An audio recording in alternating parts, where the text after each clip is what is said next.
Hello students, good morning to all of you. तो आप सभी का हमारे YouTube channel physics by Ravi sir में फिर से स्वागत है।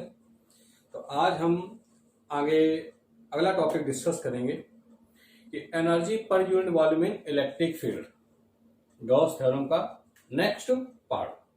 लास्ट टाइम हम लोगों ने बात की थी किसी नॉन कंडक्टिंग स्फीयर के लिए इलेक्ट्रिक फील्ड कितनी होगी, गॉस थ्योरम के अकॉर्डिंग मैंने प्रूव किया होता है ना। अगर किसी ने लेक्चर नहीं देखे हुए तो आप टाइप करेंगे intensity of electric field due to the non conducting sphere, okay, physics by Ravi sir part 6। तो आपको टॉपिक मिल जाएगा, आप देख सकते हैं उसको। तो हम नेक्स्ट टॉपिक स्टार्ट करने जा रहे हैं। तो देखते हैं, बात करते हैं कि energy per unit volume in an electric field. Energy per unit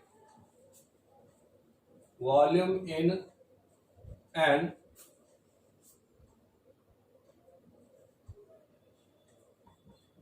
electric field, okay. Energy per unit volume in an electric field. तो कह रहा किसी इलेक्ट्रिक फील्ड के एकांक आयतन में ऊर्जा निकालनी है। क्या निकालनी है? किसी इलेक्ट्रिक विद्युत क्षेत्र के एकांक आयतन में ऊर्जा, विद्युत क्षेत्र एकांक आयतन में ऊर्जा निकाल, ओके। तो यहां पर देखें हम कि क्या किया हमने, एक कोई कंडक्टर ले लिया, कोई सरफेस है, ओके, जिसकी रेडियस कितनी है, R, centre point O. The radius of the this conducting sphere surface is r and the center is o, और उसका सेंटर पॉइंट क्या है, o है। यहां पर देखिए, बात समझिएगा। तो अभी हम लोगों ने पीछे पढ़ा हुआ था कि किसी लास्ट टाइम आपको मैंने बताया था force on the surface of charge conductor, किसी चार्ज कंडक्टर की आउटवर्ड सरफेस पर कितना फोर्स लगता है। अब फोर्स से मैंने उसका प्रेशर भी निकाला हुआ था। प्रेशर का फॉर्मूला क्या था, P equal to sigma square upon 2 epsilon 0।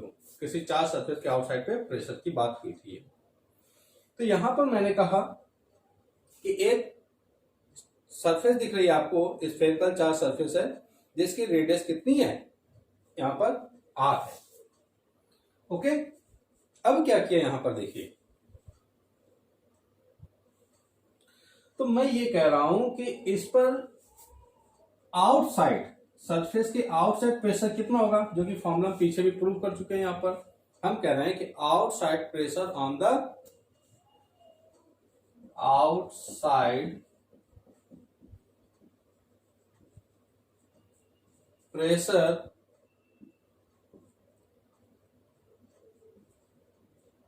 On the surface of the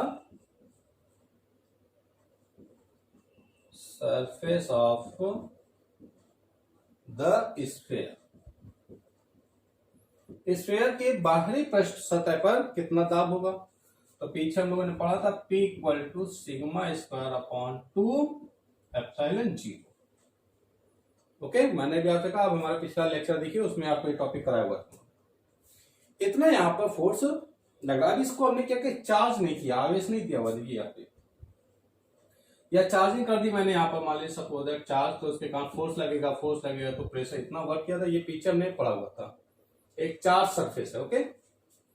अब देखिए इतना प्रेशर तो निकल आया भाई। अगर मैंने कहा इसमें चार्ज देखो इस तरीके से स्प्रेड है, प्लस, ये क्या करेगा, इन दोनों के बीच में एक रिपल्सन करे, ये फोर्स लगाएगा इन दोनों के बीच में। कैसा फोर्स लगेगा, रिपल्सन प्रतिकर्षण फोर्स।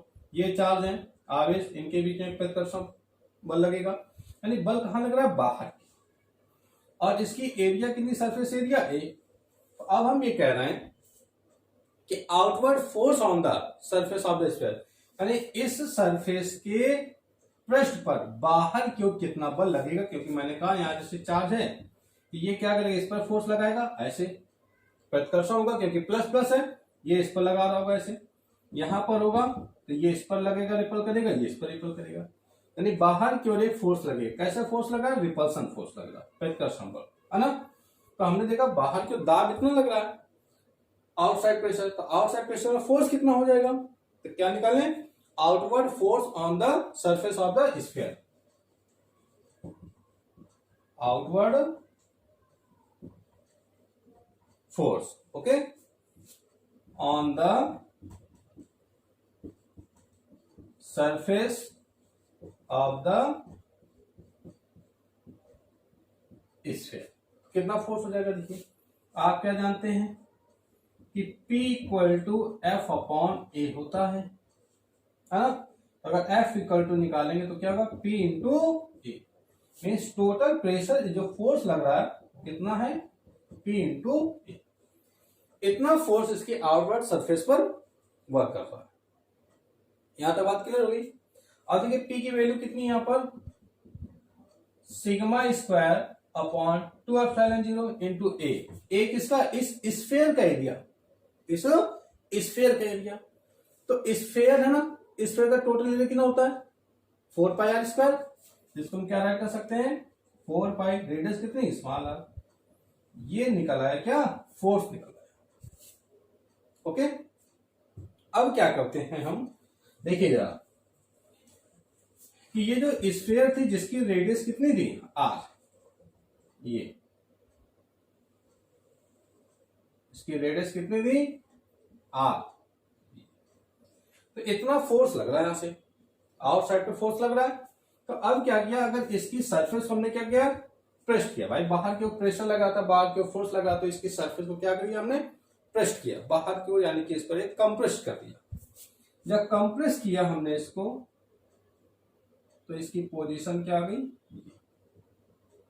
टोटल रेडियस कितनी थी आर, इसको जब कंप्रेस कर दिया वो कितना कर दिया गया, ये डी आर, डी आर यहाँ पे फोर्स लगा, डी आर क्या हो, इसको कंप्रेस कर दिया, तो ये कितना हो जाएगा आर माइनस डी आर हो जाएगा। बात सुनिए आ गई, टोटल आर था, थोड़ा सा डी आर हमने इसको कंप्रेस किया, पीछे क्यों अंदर क्यों, तो आर में से डी आर लेस कर दी तो रिमेनिंग रेडियस पता चल जाएगी हमारी।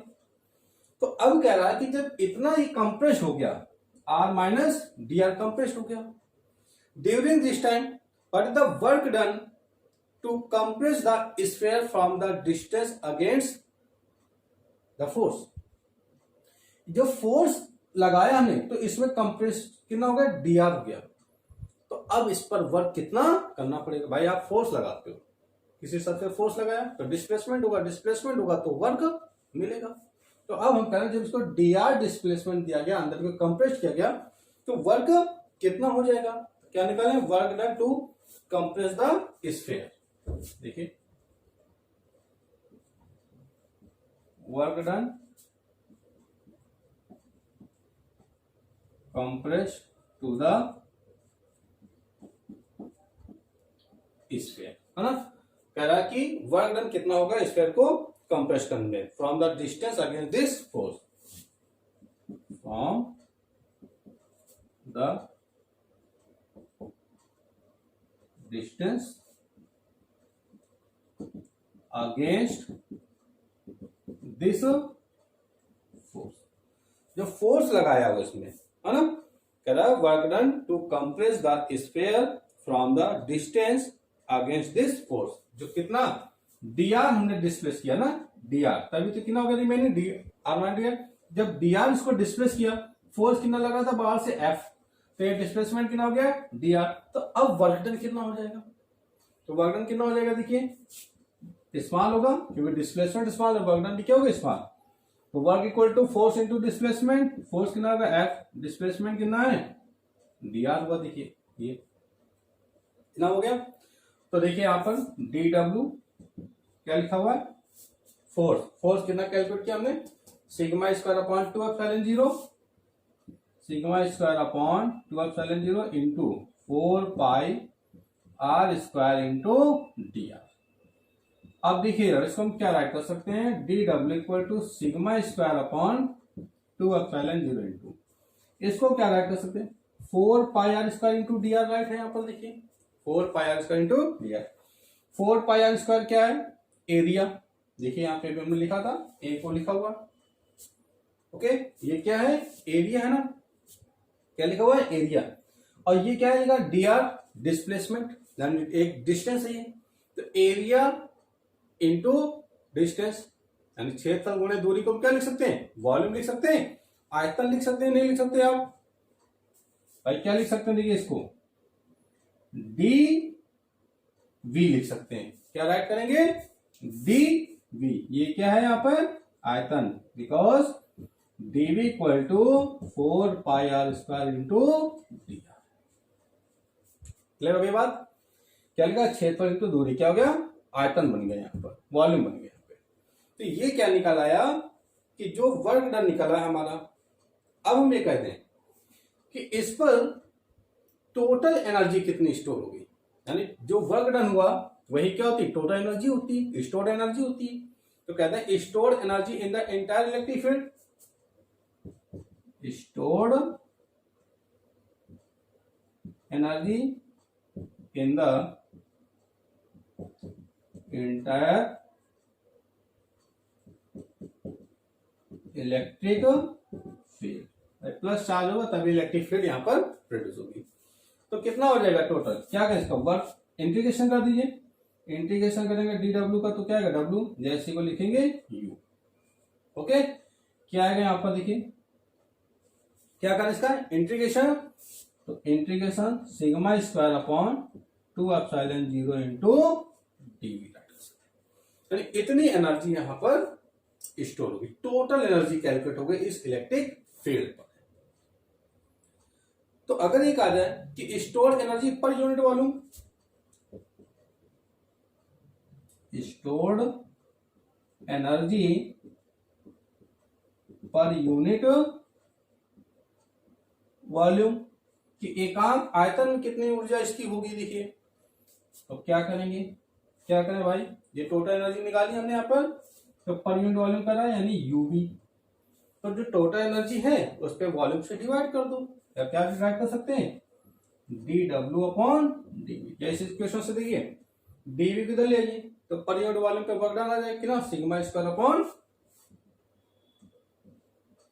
2 एप्सिलॉन, ये निकल आई। अगर आप यहाँ पे सिग्मा की वैल्यू रख दें, क्यों, क्योंकि इसमें चार्ज दिया है तभी तो इलेक्ट्रिक फील्ड है। सिग्मा इक्वल टू क्या होता है, Q upon A, sigma equal to Q upon A. या किसी सरफेस के बाहर इलेक्ट्रिक फील्ड कितनी प्रूव की थी, A equal to sigma upon epsilon 0। पीछे आपको बताया था, सिग्मा वैल्यू निकालेंगे, ए इंटू क्या आएगा, एप्सिलॉन 0। इसकी वैल्यू अगर रख दीजिए यहाँ पर, कितना आएगा, देखिए E square epsilon 0 square upon 2 epsilon 0, ये कैंसिल हो जाएगा, तो 1/2 एप्सिलॉन 0 ई स्क्वायर। जब इतनी एनर्जी यहां पर स्टोर हो जाएगी। क्लियर हो गई बात। तो ये इलेक्ट्रिक फील्ड में ये निकाला था मैं कि एनर्जी पर यूनिट वॉल्यूम में इलेक्ट्रिक फील्ड, किसी इलेक्ट्रिक फील्ड में कितनी एनर्जी स्टोर होगी, कितनी होगी, 1/2 एप्सिलॉन नॉट ई स्क्वायर। ये कब आया, जब इसके अंदर जो स्फीयर है इसके अंदर क्या है, वैक्यूम मीडियम था, अंदर कोई भी मीडियम नहीं है। लेकिन अगर कोई मीडियम प्रेजेंट होता, कोई मीडियम इसके अंदर होता, तो उस कंडीशन पे इसका फॉर्मूला क्या बन जाता, तो for any medium, for any medium क्या, यू आर, ओके, तो 1/2 एप्सिलॉन ई स्क्वायर। बताया था पीछे आपको, ये एप्सिलॉन नॉट है किसके लिए, वैक्यूम मीडियम के लिए, ये for any medium, permittivity of the medium. और क्लियर बात। तो ये हमारे निकल आया एनर्जी का फॉर्मूला। इस तरीके से हमने एनर्जी को कैलकुलेट किया हुआ है, यहां देख सकते हैं, नोट कर लीजिए जल्दी से इसको।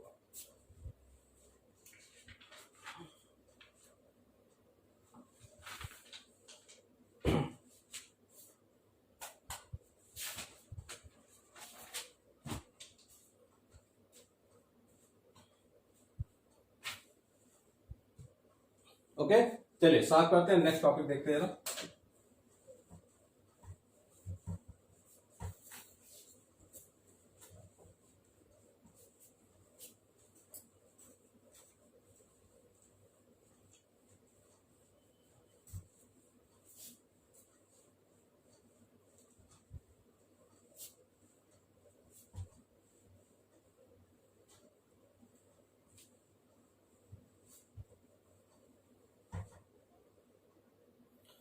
देखिए अब हम बात करते हैं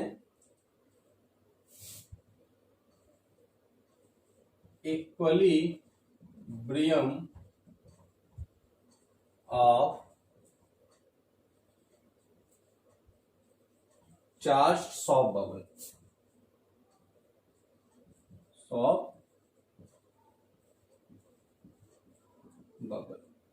ठीक है, कह रहा है कोई एक सॉफ्ट बबल है और उसको क्या किया गया, चार्ज कर दिया गया, आवेश दिया गया, तो उसका साम्य अवस्था की स्थिति कितनी हो जाएगी, है ना। आवेशित साबुन के बुलबुले की साम्य अवस्था, बात समझ आ गई, आवेशित साबुन के बुलबुले की साम्य अवस्था। तो बात समझे जरा इस बात को बड़ा अच्छे से देखिए। मैंने कहा ये कोई एक बबल है, सॉफ्ट बबल है, साबुन का एक बुलबुला सॉफ्ट बबल है। ओके, बात समझिएगा। सॉफ्ट बबल आपने देखा होगा घर में, अगर हम कोई साबुन का या किसी पाउडर का हम वाटर में घोल देते हैं तो उसमें बबल बन जाते हैं, और उस बबल को अगर हम टच करते हैं तो ब्रेक हो जाता है, टूट जाता है, यानी उसके अंदर क्या होती है, एयर होती है, अंदर भी एयर है और सॉफ्ट बबल के बाहर भी क्या होती है, एयर। जैसे आपने 11th में पढ़ा हुआ है, फ्लूइड चैप्टर में पढ़ा हुआ है, तरल में, द्रव में, वहां पे आपको बताया गया हुआ है कि द्रव के साबुन के बुलबुले पर लगने वाला अधिक दाब, द्रव के बुलबुले पर लगने वाले अधिक दाब, कंडीशन पढ़ी है आपने।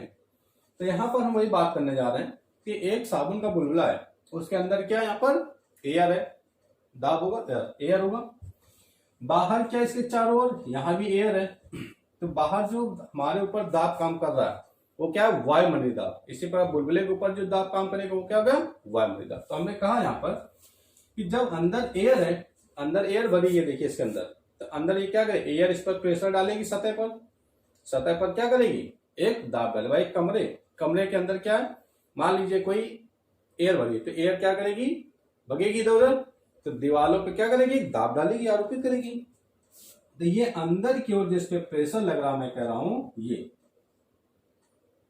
बात समझिएगा, वो क्या लग रहा, पी इन, यानी इनसाइड प्रेशर, अंदर की ओर वायु के कारण लगने वाला दाब।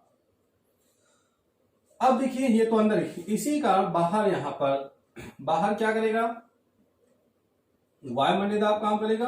हमारे ऊपर जो दाब काम करता है ऊपर के, वो कौन सा दाब है, वायुमंडलीय दाब। तो इसी सॉफ्ट बबल के ऊपर जो देख दाब काम करेगा वो क्या होगा, वायुमंडलीय दाब। तो वायुमंडलीय दाब मैंने यहाँ पे हमने क्या कहा है, पी आउट, बाहरी दाब जो काम कर रहा है, ठीक है। तो अब यहाँ पे क्या होता है कि जो इनसाइड प्रेशर है P in is greater than P out, यानी आंतरिक जो दाब काम कर रहा है वो बाह्य दाब की तुलना में क्या होता है, अधिकतम, इसलिए का पी इन तो पी आउट। तो अगर देखिए ये ज्यादा है ये कम है, तो इन दोनों के दाबों में कुछ अंतर आ जाएगा, इन दाबों में कुछ अंतर आएगा। तो क्या अंतर आ जाएगा, देखिए P in minus P out, ये जो दाबांतर आ गया, ये दाबांतर क्या कहलाता है, अधिक दाब, एक्सिस प्रेशर। बात समझ आ गई, पी ई एक्स मतलब एक्सिस, एक्सिस मतलब अधिक दाब। तो इतना दाब यहाँ पे काम कर रहा है, इसको मान लीजिए हमने इक्वेशन दे दिया फर्स्ट। क्लियर बात यहाँ पर। अब बात समझिएगा, देखिए ये सॉफ्ट बबल है, इसकी रेडियस कितनी है, आर है, कैपिटल आर भी लिख सकते हैं। रेडियस कितनी है, कैपिटल आर। जरा 11th क्लास में इस टॉपिक में चले, आपने पढ़ा हुआ था पृष्ठ तनाव, कि द्रव की सतह पर लगने वाला जो एकांक क्षेत्र, एकांक लंबाई पर लगने वाला जो बल होता है वो क्या कहलाता है, पृष्ठ तनाव, T = F/L, आपने पढ़ा हुआ था, याद होगा, है ना। किसी द्रव के पृष्ठ पर खींची गई एकांक लंबाई की काल्पनिक रेखा पर लगने वाला बल क्या कहलाता है, पृष्ठ तनाव कहलाता है। तो ये जब सॉफ्ट बबल है तो इसकी रेडियस कितनी आर है, तो इसकी सतह पर यहां पर देखो, है ना, इसकी सतह पर क्या करेगा, एक बल काम करेगा, वो बल कौन सा बल होगा, तनाव बल, सॉरी सरफेस टेंशन, पृष्ठ तनाव होगा, ठीक है। तो हम कह रहे हैं कि जो पृष्ठ तनाव यहाँ पे काम कर रहा है वो कितना होगा यहाँ पर, और जो पृष्ठ तनाव, सरफेस टेंशन की जो डायरेक्शन होती है, दिशा होती है, वो कहां होती है, अंदर की ओर होती है। बात समझना, मैंने कहा if radius of bubble small n and surface tension is a T. Okay, इसका सरफेस टेंशन कितना है? T है और रेडियस कितनी है? R है। ठीक है, देन तो अब हम कह रहे हैं इसमें प्रेशर कितना अप्लाई होगा, तो प्रोड्यूस्ड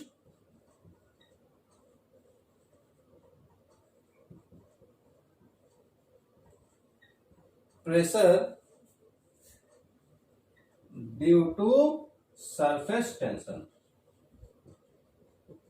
सरफेस टेंशन, जो सरफेस टेंशन लग रहा है। अब सरफेस टेंशन की डायरेक्शन कहां होगी? मैंने क्या कहा? अंदर की ओर, ये इस तरीके से देखो, ये बात समझना, ये क्या है? Surface tension. और सरफेस टेंशन कितना होता है? आपने पढ़ा था P equal to soft bubble के लिए 4T upon R। Soft bubble के लिए क्या होता है? 4T upon R। तो ये प्रेशर कितना काम कर रहा है यहाँ पर? 4T, रेडियस कितनी? बात समझ आ गई? तो ये जो प्रेशर काम कर रहा है, यही प्रेशर क्या होता है हमारा? एक्सिस प्रेशर होता है। इसको इक्वेशन सेकंड दे दिया हमने, देखो। तो from equation first and second, देखिए इससे, तो P इन माइनस P आउट क्या लिखा? P एक्सेस, एक्सेस क्या है? 4T upon R, equation third. ये राइट कर सकते हैं इसको, क्लियर हो गई बात? ये राइट कर सकते हैं यहां पर, या इसी को ऐसे भी राइट कर सकते हैं। अब देखिए, अब क्या किया गया यहां पर? तो ये जो सॉफ्ट बबल था, इसको क्या किया गया? चार्ज किया गया। देखिए, ये था, इस पर क्या किया गया? चार्ज दिया गया। सॉफ्ट सॉल्यूशन की सतह पर क्या किया जाएगा? चार्ज दिया ऊपर। तो चार्ज कब इसकी सतह पर स्टोर होगा? अब जब स्टोर होगा ये, तो देखिए, तो जब चार्ज इस पर स्टोर होगा तो अब इस पर कितना फोर्स लगेगा, कितना प्रेशर अप्लाई होगा? देखो भाई, प्रेशर की बात करें तो अभी पीछे फिर से हम चैप्टर पिछले टॉपिक में जाए तो हमने क्या बात की थी कि किसी चार्ज सरफेस के कारण बाहर की ओर जो प्रेशर लगता है होता है सिग्मा स्क्वायर अपॉन 2 एप्सिलॉन 0। बात की ना, बाहर की ओर जो प्रेशर, भाई चार्ज सरफेस थी, चार्ज सरफेस के कारण बाहर की ओर प्रेशर कितना पड़ा था? Sigma square upon 2 epsilon 0 after giving the charge. Charge देने वाले इसकी सतह इतना बाहर की ओर दाब काम करता है, और एक्सटर्नल दाब कितना काम कर रहा था? ये भी देखो। तो हम कह रहे हैं after giving the charge on the soft bubble, देखिए after giving the charge on soft bubble, soft bubble पर चार्ज देने के बाद प्रेशर कितना हो जाएगा? प्रेशर तो देखो, सब चार्ज देते, चार्ज के कारण बाहर के प्रेशर कितना काम करता है? Sigma square upon 2 epsilon 0। और एक्सिस प्रेशर कितना काम कर रहा है? ये काम कर, तो टोटल प्रेशर कितना हो जाएगा? P excess plus sigma square upon 2 epsilon 0। ये किसके इक्वल था? Equal to 4T upon R। यानी ये क्या कर रहा है? ये दोनों को बैलेंस करेगा। बात समझ आ गई? तो टोटल एक्सिस प्रेशर कितना हो गया? P excess plus sigma square upon 2 epsilon 0 equal to 4T upon R की कंडीशन यहाँ पर आ जाती है। तो अगर हम यहाँ से P एक्सिस निकाल लें, कितना अधिक दाब हो गया? ये उधर जाएगा, तो 4T upon R minus sigma square upon 2 epsilon 0, that is axis pressure on the soft bubble. Soft bubble पे इतना लग गया। अब बात समझे, देखिए कि इस सॉफ्ट बबल पर अगर हम ऊपर से चार्ज देते चले जाएं तो सरफेस पे क्या होगा? चार्ज बढ़ेगा। बात सुना, अंदर तो दाब कितना काम कर रहा था? ये हमने क्या किया? बाहर इस पर एक चार्ज देना स्टार्ट किया, सतह पर आवेश दिया। जब सतह पर आवेश देंगे तो ऊपर से क्या करेगा? दाब बढ़ेगा। ये सॉफ्ट बबल है, ऊपर से हम कोई चीज रख रहे हैं इसके ऊपर, तो अंदर क्या करेगा? ऊपर से दाब बढ़ेगा। दाब बढ़ेगा तो बबल कहां दबेगा? अंदर क्यों दबेगा? कोई चीज भाई यार सीधी सी बात सुन ले, सॉफ्ट बबल है, साबुन को बुला, अगर ऊपर से आप उस पर उंगली से प्रेस कर दे तो क्या होता है, वो ब्रेक हो जाता है, फट जाता है, पड़ता है, यानी बाहरी दाब क्या होता है, जीरो हो जाता है इसका मतलब। तो हम कह रहे हैं कि अगर इस पे बाहर से कोई चार्ज देते चले जा रहे हैं तो एक कंडीशन क्या आएगी कि बबल ब्रेक हो जाएगा, टूट जाएगा।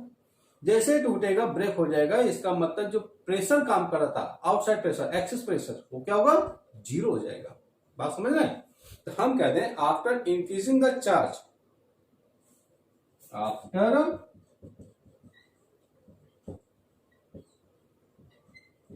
Increasing the charge bubble will be break, bubble क्या हो जाएगा, ब्रेक हो जाएगा। सो पी एक्सिस जीरो हो जाएगा, यानी एक्सेस प्रेशर क्या हो जाएगा, जीरो हो जाएगा। यहां पे रख सकते हैं, यहां पर देखिए zero 4t upon R minus sigma square upon 2 epsilon zero. Okay, तो यहां से देखिए हम कई कंडीशन निकाल सकते हैं। यहां से आर को निकालें अगर तो ये इधर आएगा, तो 4t upon R equal to sigma square upon 2 epsilon zero, या आर की वैल्यू आप कैलकुलेट करेंगे तो ये ऑब्लिक में चला जाएगा, सॉरी 4 2 जा 8, ये इधर मल्टीप्लाई में आएगा 8t epsilon zero upon sigma square. ठीक है, तो ये हमारी कंडीशन जो थी वो क्या कंडीशन क्या कहलाएगी, इक्विलिब्रियम की कंडीशन। ओके, तो इस कंडीशन से हम लोग कई चीजें निकाल सकते हैं। इस सॉफ्ट बाउल की रेडियस कैलकुलेट कर सकते हैं, कितनी रेडियस होगी। जब चार्ज दिया हुआ है तो इसकी सरफेस चार्ज डेंसिटी कितनी होगी, सिग्मा, सरफेस चार्ज डेंसिटी कितनी होगी, सिग्मा। तो कितनी हो जाएगी, देखो रेडियस निकाल लिया हमने, यहां पर इधर से ऊपर आ जाए जरा, तो चार्ज डेंसिटी कितनी हो जाएगी, सिग्मा भी कैलकुलेट कर सकते हैं। यहां पर देखो इसी से देखिए सिग्मा स्क्वायर की वैल्यू निकालने अगर हम 8t epsilon zero upon R, sigma equal to under root 8t epsilon zero upon R, ये भी राइट कर सकते हैं। देखिए इसकी चार्ज डेंसिटी निकाल लिया हमने यहां से। ठीक है, कितना चार्ज दिया ये भी कैलकुलेट कर सकते हैं। कैसे, क्योंकि आप जानते हैं सिग्मा इक्वल टू होता है क्यू अपॉन ए, तो Q equal to sigma into A write कर सकते हैं। क्यू सिग्मा वैल्यू क्या है, देखिए under root 8t epsilon zero upon r into A क्या है, एरिया ऑफ बबल। तो कैसा है, स्फेरिकल है, एरिया कितना हो जाएगा 4 पाई आर स्क्वायर। ओके, या इसको हम क्या राइट कर सकते हैं, देखिए ये 4 पाई बाहर रखें, आर स्क्वायर को अंदर ले आए, अगर अंदर ले आएंगे तो कितना हो जाएगा, ये आर टू पावर 4, 4 और नीचे एक आर कैंसिल हो जाएगा, तो 4 pi root 8t epsilon zero R Q, ये अंदर आएगा पावर 4 हो जाएगी, 4 से 1 कैंसिल हो पावर 3 आएगी, कितना आया 4 pi root 8t epsilon zero R Q. तो इतना चार्ज निकल आया, ये इसकी सरफेस चार्ज डेंसिटी निकल आई, ये इसकी रेडियस निकल आया। हम चाहते तो यहां से सरफेस टेंशन भी कैलकुलेट कर सकते हैं, कितना इस पर सरफेस टेंशन लग रहा है। बात समझ आ गई? तो ये हमारी पोजीशन थी, क्या पोजीशन ऑफ इक्विलिब्रियम की पोजीशन थी। तो उस कंडीशन पे कितनी चार्ज होगी, कितनी चार्ज डेंसिटी होगी, कितना इसका रेडियस होगा, सारी चीजें हम यहाँ पे इजिली कैलकुलेट कर सकते हैं। क्लियर?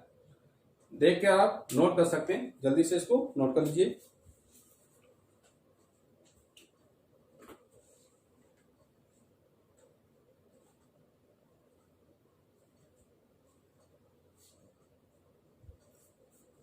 ओके, चलिए साफ करते हैं।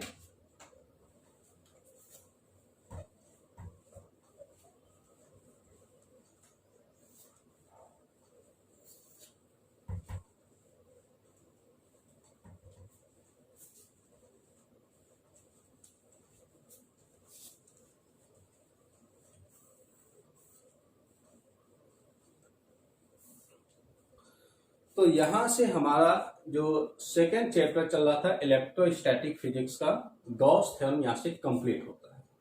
ओके, तो आइए इसके कुछ न्यूमेरिकल्स हम देखते हैं और जेईई कंपटीशन में नीट में कैसे क्वेश्चन पूछे गए वो भी डिस्कस करेंगे। आज हम थोड़े से भी कुछ बोर्ड लेवल के क्वेश्चंस बता रहे हैं आपको। तो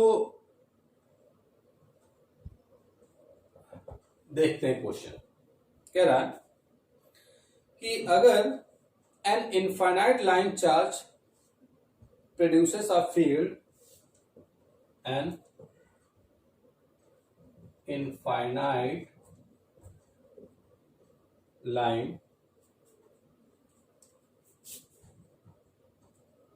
charge produces a field of 18 into 10 to power 6 Newton per coulomb.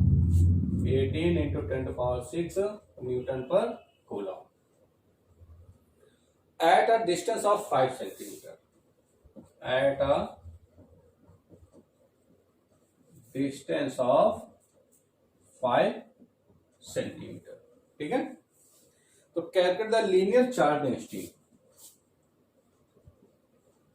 Calculate the linear charge density. ये क्वेश्चन दिया हुआ है, क्या कह रहा बात समझ लें कि an infinite line charge produces a field of 18 into 10 to power 6 newton per coulomb. एक इनफाइनाइट लाइन का है ना, ये इनफाइनाइट लाइन का ना माइनस से प्लस तक, एक कोई कंडक्टर है, कोई चालक तार है और ये प्लस चार्ज है, तो इसके कारण क्या करेगा, एक विद्युत क्षेत्र उत्पन्न करेगा at a distance of 5 centimetre. इससे 5 सेंटीमीटर के डिस्टेंस पर ये कह रहा, यहां पर एक इलेक्ट्रिक फील्ड प्रोड्यूस हो रही, कितनी, 18 into 10 to power 6 newton per coulomb, ये कह रहा। तो कह रहा calculate the linear charge density. तो इसकी linear charge density, linear charge density क्या होती है, लैम्डा। लैम्डा कितना होगा ये कैलकुलेट करना, क्लियर हो गई बात। तो सिंपल सा क्वेश्चन है कि एक करा इनफाइनाइट लेंथ का कंडक्टिंग वायर है, इस पर प्लस चार्ज दिया गया हुआ, तो इससे 5 सेंटीमीटर के डिस्टेंस पर यहां पर कहीं पर मान लेते हैं कि इलेक्ट्रिक फील्ड प्रोड्यूस हो रही, वो इलेक्ट्रिक फील्ड कितनी है, 18 into 10 to power 6 newton per coulomb. तो इसकी लीनियर चार्ज डेंसिटी लैम्डा का वैल्यू कितना होगा। तो अगर आप याद करें, आपको इस टाइप का मैंने डेरिवेशन कराया था कि electric field due to an infinite line charge. Infinite line charge क्या, electric field due to an infinite line charge equal to, क्या था फॉर्मूला, याद है किसी को, सोचिए जरा, दिमाग में जोड़ डालिए। नहीं, क्या था, equal to lambda upon 2 pi epsilon 0 R. याद हो, गॉस थ्योरम का मैंने फर्स्ट एप्लीकेशन कराया हुआ था, ठीक है। यहां पे देखिए क्या कैलकुलेट करना है आपको, लैम्डा वैल्यू रख सकते हैं, ई कितना दिया हुआ है, 18 into 10 to power 6 lambda upon क्या रहेगा, 2 पाई एप्सिलॉन 0। तो 2 पाई, एक काम करते हैं, इसको थोड़ा इजी कर लेते हैं। इजी करने के लिए क्या किया, इसमें 2 से मल्टीप्लाई कर दिए, 2 से डिवाइड कर दीजिए। यहाँ क्या हो जाएगा, देखिए 2 लैम्डा, नीचे कितना हो जाएगा, 4 pi epsilon 0 into R. Okay, yes की वैल्यू राइट कर, देखिए 2 लैम्डा, ये क्या राइट है, 1/4 pi epsilon 0, 1/4 pi epsilon 0 right है। 1/4 पाई एप्सिलॉन 0 की वैल्यू क्या होती है, 9 इंटू 10 टू पावर 9 होती है। तो क्या राइट कर सकते हैं यहाँ पर, 9 into 10 to power 9 into 2 lambda upon R. R क्या, रेडियस, डिस्टेंस कितनी दे रखी है, 5 centimetre, centimetre change into metre, तो 10 टू पावर -2 से मल्टीप्लाई किया, मीटर में कन्वर्ट हो गया, तो 5 इंटू 10 टू पावर -2। लैम्डा की वैल्यू कैलकुलेट करेंगे आप, देखिए ये इसके मल्टीप्लाई में आएगा, 18 into 10 to power 6 into 5 into 10 to power -2, ये ऑब्लिक में आ जाएगा। ये हो जाएगा 18 इंटू 10⁻⁹। ये 18 कैंसिल हो जाएगा, क्या है ऊपर 5। देखिए पावर यहाँ पे प्लस का 9 है, ऊपर जाएगा माइनस का 9, -9 -2 -11, माइनस का 11 में प्लस का 6 कम हो जाएगा, तो कितना आ जाएगा यहाँ पर माइनस का 5, 10⁻⁻5 आ गया coulomb per metre. That is your answer. तो यहां पर इतना, यहां पर ये काम करेगा। क्लियर हो गई बात? इसी तरीके से हम क्वेश्चन को इजीली कैलकुलेट कर सकते हैं। आइए एक क्वेश्चन और देखते हैं, साफ करते हैं।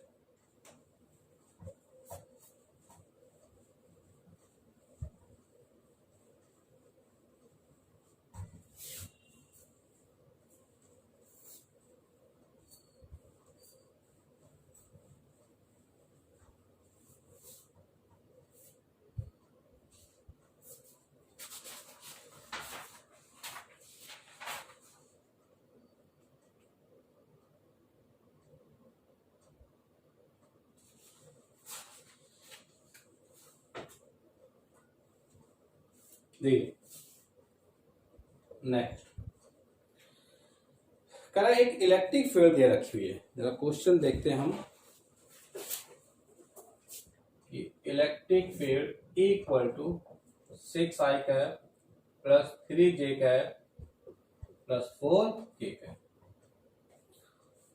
Calculate the electric flux through a space of area 20 units in YZ plane.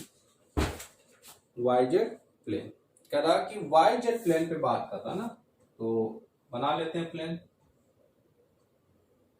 X Y and Z plane. ठीक है, तो कह रहा electric flux passing through a space of area. यहां पर इसे कोई मान लेते हैं, कोई एक एरिया ले लेते हैं, कोई भी ये स्पेस है ना, इससे कोई फ्लक्स पास हो रहा है और ये जो सरफेस है इसका एरिया कह रहा कितना दिया हुआ है 20 यूनिट्स। 20 यूनिट्स ये दे रखा क्वेश्चन में।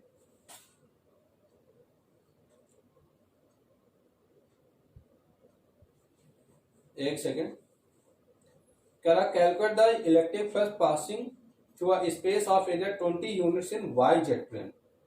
YZ प्लेन से पास हो रहा, इधर से ऐसे आ रहा, ये सब ऐसे, तो किधर आ रहा एक्स डायरेक्शन। तो एक्स डायरेक्शन में यूनिट वेक्टर क्या होता है आई कैप, तो इसका एरिया कितना आ जाएगा 20 आई कैप। YZ डायरेक्शन से इधर की ओर एक्स की ओर आ रहा, तो क्या कैलकुलेट करना कह रहा, what is the flux passing through the, flux कितना होगा।